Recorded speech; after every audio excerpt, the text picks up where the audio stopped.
الجو حر يا جماعة وعاوزين أكلات سريعة وسهلة وتكون وجبة كده متكاملة والولاد يحبوها وما توقفكش كتير في المطبخ. بيني وبينكو أنا واحدة من الناس يعني البوتاجاز ده عدوي في الصيف، فإن شاء الله النهاردة هقولك شوية وجبات كده غدا هتبقى حلوة وسهلة ومنها كمان كتير أصناف هتقضي معاكي اليومين.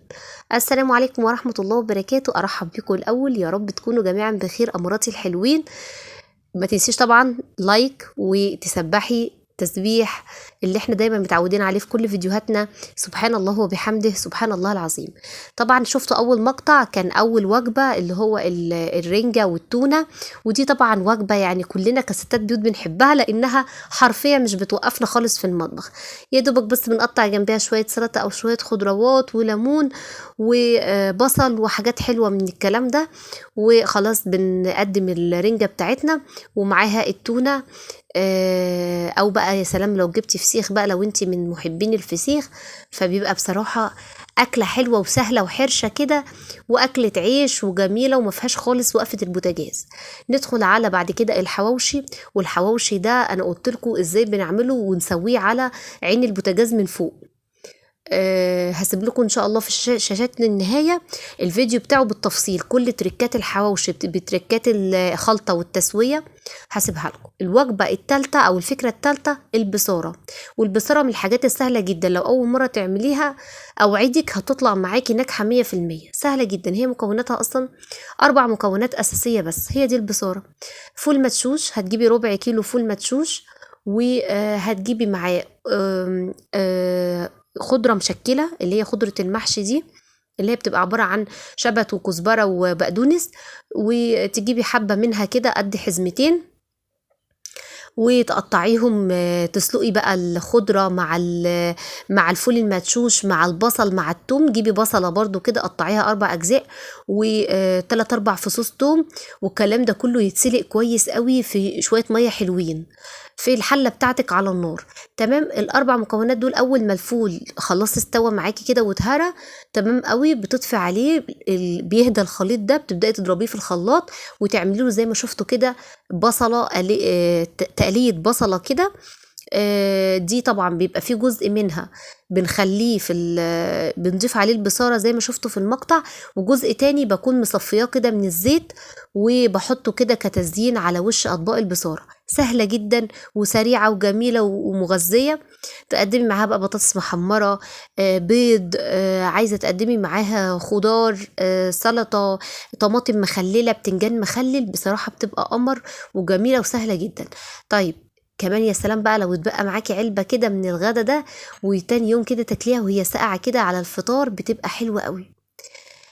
ندخل بعد كده على الوصفة أو الفكرة رقم 4 وهي الفتة، وطبعا ده بقى حان وقت الفتة، حان وقت الفتة. تمام، اللي وصل معايا بقى للدقيقة دي يكتب لي حان وقت الفتة علشان أنا بحب جدا الناس المتفاعلة معايا كده في الفيديوهات. بصراحة بستنى تعليقاتكم بصراحة جامد جدا. ببقى حابة يعني حاسة كده كأننا مع بعض كده ومتفاعلين كده على الفيديو، وده حاجة بتفرحني جدا جدا جدا. ربنا يبارك لي فيكم، ما يحرمنيش منكم أبدا. الفتة بقى طبعا أنا كنت قايله لكم قبل كده طريقتي بالتفصيل. أهم حاجة إنك أهم تركة في الفتة طبعا لازم يبقى معاكي كمية توم محترمة عشان الصلصة بتاعتها، وكمية خل برضو محترمة. تمام كده. كمان الشوربة بتاعت اللحمة هنضيف منها على الرز، تمام، جزء كده من ولو كوباية شوربة مع المية بتاع اللي هتسقي بيها الرز، وهنضيف منها على الصلصة قيمة كبشة يعني مغرفة كده شوربة هنضيفها على صلصة الفتة، وهنضيف منها كمان على طبعا العيش بتاعنا اللي احنا بنكون محمصينه. طيب ندخل على الفكرة أو الوجبة رقم 5 أعتقد، المكرونة بشاميل. طبعا دي بقى حبيبة الأطفال والكبار وحبيبة المصريين وحبيبة كل الناس. فالمكرونة بشاميل أنا دايما بقول يعني وقفت اعملها اي اكله بصراحه، اي اكله من الاربع اكلات اللي انا قلتها لكم دي بحاول دايما ان انا اعمل كميه تكفي معايا اللي يقضي معايا اليومين. واحنا تبارك الله اسره يعني متوسطه 4 افراد، فمثلا انا لما بعمل مكرونه بشاميل بعمل صينيتين، في كل يوم بنستخدم صينيه.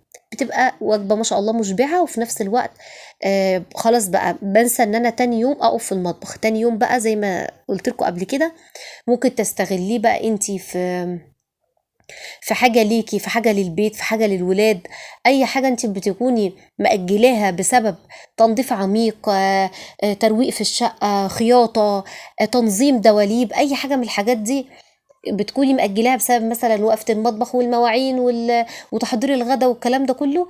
فاستغلها بقى في اليوم اللي انت فيه عندك باقي أكل اليوم اللي قبله.